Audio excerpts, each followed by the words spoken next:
Hi friends, this is me റനാജും Ashraf. Welcome back to my channel. അപ്പം നമ്മളുടെ ഇന്നത്തെ വീഡിയോയിലേക്ക് എല്ലാവർക്കും സ്വാഗതം. കുറച്ച് ദിവസമായില്ല ഞാനിങ്ങനെ വീഡിയോ ഒക്കെ ചെയ്തിട്ട്. അപ്പോൾ ഇങ്ങനെ പോകുന്ന ഒരാളുടെ കാര്യങ്ങളൊക്കെ നമുക്ക് മോഡൽ എക്സാം ഒക്കെ ആകാറായി. എല്ലാവരും റിവിഷൻ ചെയ്യുമായിരിക്കും അല്ലേ? അപ്പം നെക്സ്റ്റ് വീക്ക്, അതായത് നെക്സ്റ്റ് വീക്ക് അല്ല, അതെ 15-ാം തീയതിയാണ് ഞങ്ങളുടെ മോഡൽ.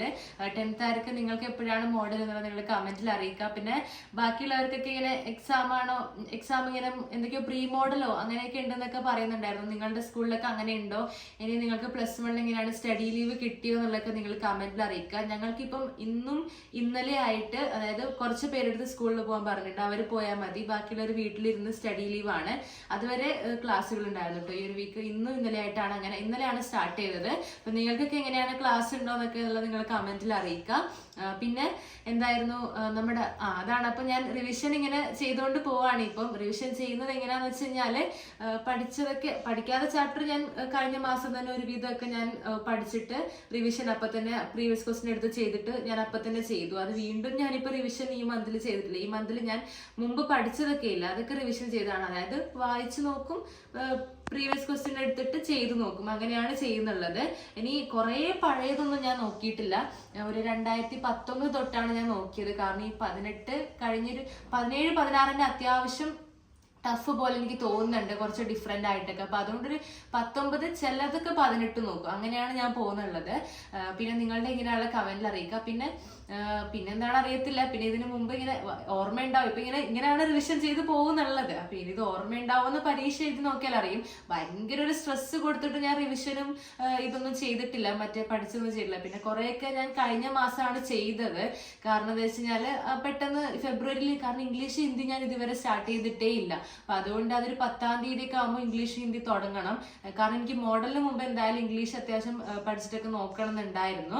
കാരണം ഇംഗ്ലീഷ് കുറെ പേര് മാർക്ക് കുറയുന്നൊക്കെ പറഞ്ഞു. അപ്പൊ അതുകൊണ്ട് എനിക്കൊന്ന് ജസ്റ്റ് ഒന്ന് കുറച്ച് സമയം എടുത്ത് ഇംഗ്ലീഷ് ഒന്ന് നോക്കണം എന്നുണ്ടായിരുന്നു. ഒരുപാടല്ല, ഇംഗ്ലീഷിന് ഹിന്ദിനും കൂടി 10-ന് തുടങ്ങിയാൽ 15-നാണ് മോഡൽ. അപ്പൊ ഒരു 4 ദിവസം 2 വെച്ച് കൊടുക്കാന്നാണ് വിചാരിക്കുന്നത്. എന്തെങ്കിലുമൊക്കെ ആവട്ടെ, അപ്പൊ നോക്കണം. അപ്പൊ അതുകൊണ്ട് 2 ദിവസം എന്തൊക്കെ പഠിക്കാൻ പറ്റും അറിയാലോ, അപ്പൊ അത് മതിയായിരിക്കും. അപ്പൊ അതുവരെ എനിക്ക് എന്താണ് ബാക്കി തീർക്കാണ്ട് അറിയാമല്ലോ. നമുക്ക് 56 ചാപ്റ്റേഴ്സ് ഉണ്ട് ബാക്കി എല്ലാത്തിലായിട്ട്. അപ്പൊ കുറെയൊക്കെ ഞാൻ കഴിഞ്ഞ മാസം ചെയ്ത് അതുകൊണ്ടാണ്. അപ്പൊ അതൊക്കെ ഇനി ഓർമ്മയുണ്ടാവും. മോഡൽ എക്സാമിന് എന്തെങ്കിലുമൊക്കെ കാണിക്കാൻ, ഇനി പിന്നെ മറ്റേ എക്സാമിന് ഗ്യാപ്പ് വരുന്നുണ്ടല്ലോ, അപ്പൊ അങ്ങനെ ചെയ്യാം. അപ്പൊ ഞാൻ എന്റെ റിവിഷൻ ഇപ്പൊ എങ്ങനെയാ ചെയ്യുന്ന വെച്ചാൽ, രാവിലെ ഒരു 7 മണിക്കാണ്. ഒരുപാട് വെളുപ്പിന് ഞാൻ തുടങ്ങാറില്ല. പിന്നെ എന്റെ വീഡിയോ കാണുന്നവർക്ക് അറിയാം, ഞാൻ അത്യാവശ്യം പഠിച്ചുകൊണ്ട് ഒരുപാട് സ്ട്രെസ് കൊടുത്തിട്ട് ഞാനിപ്പോ ചെയ്യാറില്ല. എന്തായാലും പബ്ലിക് എക്സാമിന് കുറെ ഗ്യാപ്പ് ഒക്കെ വരുന്നുണ്ട്, അപ്പോഴും ഒന്നുകൂടി പഠിക്കാനൊക്കെ ഉണ്ട്. അപ്പം ഞാൻ റിവിഷൻ ചെയ്യുന്നതല്ല. അപ്പൊ അങ്ങനെ 7 മണിക്ക് തുടങ്ങിയിട്ട് എന്താ പറയാ, ഇടന്ന് ഒരു 2 മണി വരെ ഞാൻ കണ്ടിന്യൂസ് ആയിട്ടുള്ള ഇടയ്ക്കൊന്ന് ബ്രേക്ക്ഫാസ്റ്റ് കഴിക്കാനൊക്കെ പോകും. അങ്ങനെ അതൊക്കെ കഴിഞ്ഞ് വന്നിട്ട് അങ്ങനെ പഠിക്കും. അങ്ങനെ 2 മണി വരെ കഴിഞ്ഞിട്ട് പിന്നെ ഞാൻ ലഞ്ച് കഴിക്കാനൊക്കെ വേണ്ടിയിട്ട് പോകും. അത് കഴിഞ്ഞ ശേഷം കുറച്ച് ബ്രേക്ക് എടുക്കും. പിന്നെ 3 മണിക്ക് ശേഷമാണ് വീണ്ടും ഇരിക്കാറ്. ഞാൻ 10:30 വരെയാണ് പോവാറ്. കുറെ പാതിരാത്രി ഒന്നും ഇരിക്കാറില്ല. അതിന്റെ ഇടയിൽ നിന്ന് എനിക്ക് വീഡിയോ എടുക്കാനും അങ്ങനത്തെ കാര്യങ്ങളൊക്കെ ചെയ്യുന്ന ദിവസം അതും ഉണ്ടാകാറുണ്ട്. അങ്ങനെയാണ് ഞാൻ പോവാറ്. ഇപ്പൊ മനസ്സിലായി, ഞാൻ ഒരുപാട് സ്ട്രെസ് എടുത്ത് ഞാൻ ചെയ്യാറില്ല. അത്യാവശ്യം പോർഷനൊക്കെ പഠിച്ചതുകൊണ്ട്.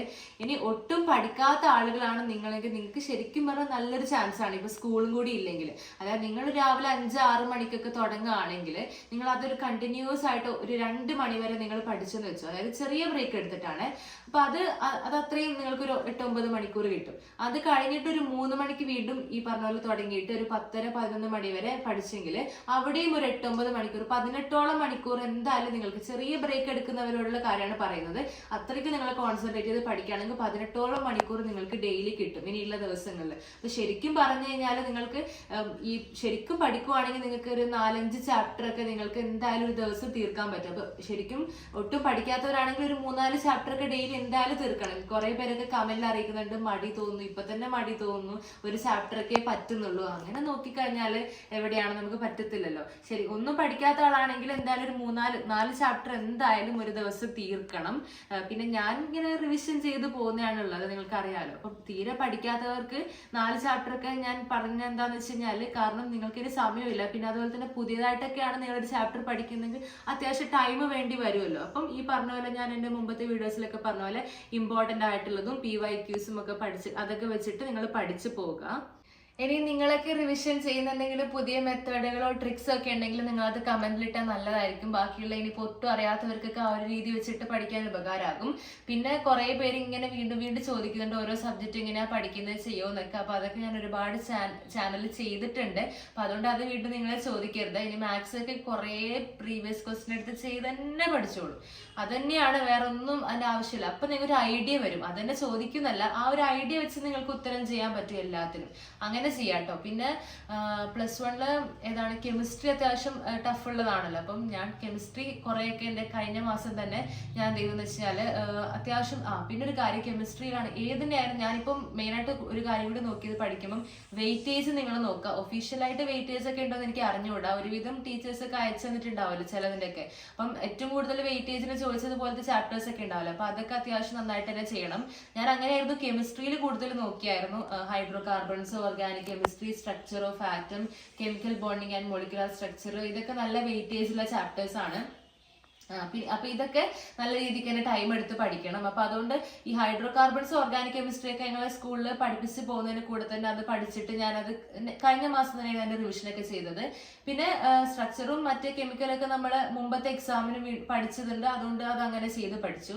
അപ്പൊ കെമിസ്ട്രിയിൽ എന്താ ചെയ്യേണ്ടതെന്ന് വെച്ച് കഴിഞ്ഞാൽ ഏറ്റവും നല്ലൊരു കാര്യം എന്ന് വെച്ചാൽ നമ്മൾ എല്ലാത്തിനെയും കുറെ സെക്കൻഡ് ചാപ്റ്റർ ഏറ്റവും നല്ല മാർക്കിന് ചോദിക്കുന്ന ചാപ്റ്റർ. അതിൽ ഒരുപാട് തിയറി ഉണ്ട്. അപ്പൊ നമുക്കൊരു ഗോൾഡൻ ചാൻസ് എന്ന് വെച്ച് കഴിഞ്ഞാൽ ഈ പ്രോബ്ലം ഒക്കെ ടഫ് ഉള്ള ആളുകളുണ്ടെങ്കിൽ ആ ഒരു ചാപ്റ്ററിൽ കുറെ തിയറികളൊക്കെ ഇല്ലേ, കുറെ കാര്യങ്ങളുണ്ട്. ഈ റുദർഫോർഡ് മോഡലിന്റെ ആ ഒരു ഒബ്സർവേഷൻ കൺക്ലൂഷൻസ്, അതിന്റെ പോസ്റ്റ്ലേറ്റ്സ്, പിന്നെ ബോർ മോഡലിലെ പോസ്റ്റ്ലേറ്റ്സ്, മെറിറ്റ്സ്, ഡിമെറിറ്റ്സ്, പിന്നെന്താണ്, പിന്നെ അതുപോലെ തന്നെ കുറെ കാര്യങ്ങൾ അത് നമുക്ക് പഠിച്ചു കഴിഞ്ഞാൽ തിയറിക്ക് മാർക്ക് കിട്ടുന്ന ഭാഗങ്ങളുണ്ട്. അതൊക്കെ നിങ്ങൾ പോയിന്റ് വൈസ് ആയിട്ട് കുറെയൊക്കെ പഠിച്ചിട്ട് തന്നെ വെക്കുക. അപ്പൊ നിങ്ങൾക്ക് ഡയറക്റ്റ് മാർക്ക് കിട്ടും അതിൽ നിന്നൊക്കെ. പിന്നെ അതിൽ തന്നെ കുറെയൊക്കെ പ്രോബ്ലം എന്തായാലും ചോദിക്കുന്ന പോലത്തെ കുറെ എണ്ണം ഉണ്ട്. ഒരെണ്ണം മറ്റേ ഹൈഡ്രജന്റെ ആ ഒരു സംഭവമില്ല, ആ ഒരു റിഡ്ബർഗ് ഇക്വേഷൻ ഒക്കെ കോൺസ്റ്റന്റ് ഒക്കെ വെച്ചുള്ള ആ ഒരു ഇക്വേഷൻ, അത് ഇമ്പോർട്ടന്റ് ആണ്. അതിൽ നിന്ന് പ്രോബ്ലം ചോദിക്കാറുണ്ട് എക്സാമിന്. പിന്നെ അതുപോലെ തന്നെയാണ് മറ്റേ ലാസ്റ്റ് വരുന്ന ഭാഗങ്ങളൊക്കെ അങ്ങനത്തെ കുറച്ച് ഇമ്പോർട്ടന്റ് ആയിട്ടുള്ള സംഭവങ്ങളൊക്കെ ഉണ്ട് അതിൻ്റെ അകത്ത്. പിന്നെ ഇത് Pauli's exclusion principle, Hund's rule of maximum multiplicity, ആ ഒരു സംഭവങ്ങളൊക്കെ ഇല്ലേ, അതൊക്കെ അങ്ങനത്തെ കുറെ പ്രിൻസിപ്പിൾ ഈ ഒരു കഴിഞ്ഞ എക്സാമിന് ചോദിച്ചിട്ടുണ്ടായിരുന്നു. സ്റ്റേറ്റ് ചെയ്യാനാണ് ചോദിച്ചത്, 4 മാർക്കിന്റെ അവിടെ അല്ലേ ചോദിച്ചത്. അത് ജസ്റ്റ് എഴുതി വെച്ചാൽ മതി പഠിച്ചിട്ടുണ്ടെങ്കിൽ. അപ്പൊ അങ്ങനെയുള്ളത് കെമിസ്ട്രിയിൽ കുറേയൊക്കെ പ്രോബ്ലം ബുദ്ധിമുട്ടാവുന്നവർ കുറെ തിയറി വെച്ച് മാർക്ക് വാങ്ങിക്കാൻ പറ്റുന്ന കുറെ പോർഷൻസ് ഉണ്ട്.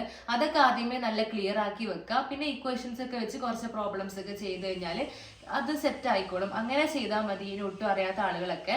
പിന്നെ എന്താണ് ഫിസിക്സിൽ ഡെറിവേഷൻസ് ഇതുപോലെയൊക്കെ തന്നെയാണ്. ഫിസിക്സിൽ കുറെ ഡെറിവേഷൻസ് വരുന്നുണ്ട്. അപ്പൊ ഏറ്റവും ഇമ്പോർട്ടന്റ് ആയിട്ട് നിങ്ങൾക്ക് ചിലപ്പോൾ യൂട്യൂബിലൊക്കെ അടിച്ചു കഴിഞ്ഞാൽ കിട്ടും. +1 ഏറ്റവും ഇമ്പോർട്ടന്റ് ഡെറിവേഷൻസ് ഓരോ ചാപ്റ്റർ വൈസ് ഓരോരുത്തരൊക്കെ പറഞ്ഞു തന്നിട്ടുണ്ടാവില്ലേ, കുറെ തവണ റിപ്പീറ്റ് ചെയ്ത് ചോദിച്ചത്. അങ്ങനെയുള്ള ഡെറിവേഷൻസ് ആദ്യമേ നല്ല രീതിക്ക് ചെയ്ത് പഠിച്ചു വെക്കാം. എന്നിട്ട് ബാക്കി അത്ര ഇമ്പോർട്ടന്റ് അല്ലാത്ത ജസ്റ്റ് നോക്കി വെക്കുക. പിന്നെ കുറെ ലോസും പ്രിൻസിപ്പിൾസ് ഒക്കെ ഇതിലും വരുന്നതൊക്കെ പഠിച്ചു വെക്കുക.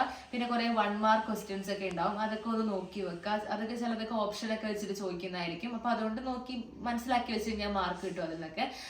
അങ്ങനെ നിങ്ങൾ പഠിക്കുക ഇനിയുള്ള സമയം. മാത്സ് പിന്നെ സിമ്പിൾ ആണ്, +1 മാത്സ്. അതെന്ത് ചെയ്താൽ മതി, കുറെ ക്വസ്റ്റ്യൻസ് എടുത്ത് ചെയ്താൽ മതി. കുറെ ഇനി ഒട്ടും അറിയാത്തവർക്ക് ഇനി പാസ് ആകാനൊക്കെ പറ്റിയ പോലത്തെ കുറെ ചാപ്റ്റേഴ്സ് ഉണ്ട്. സെറ്റ്സിലത്, ബൈനോമിയൽ തിയറം, ലീനിയർ ഇനിക്വാളിറ്റീസ്, പിന്നെ അതൊക്കെ സിമ്പിൾ അല്ലേ. സെക്കൻഡ് ചാപ്റ്റർ അത്ര സിമ്പിൾ അല്ല, എന്നാലും കുഴപ്പമില്ല. അതിൽ കാർട്ടീഷ്യൻ പ്രോഡക്റ്റ് ഒക്കെ ചോദിച്ചു കഴിഞ്ഞാൽ സിമ്പിൾ ആണ്.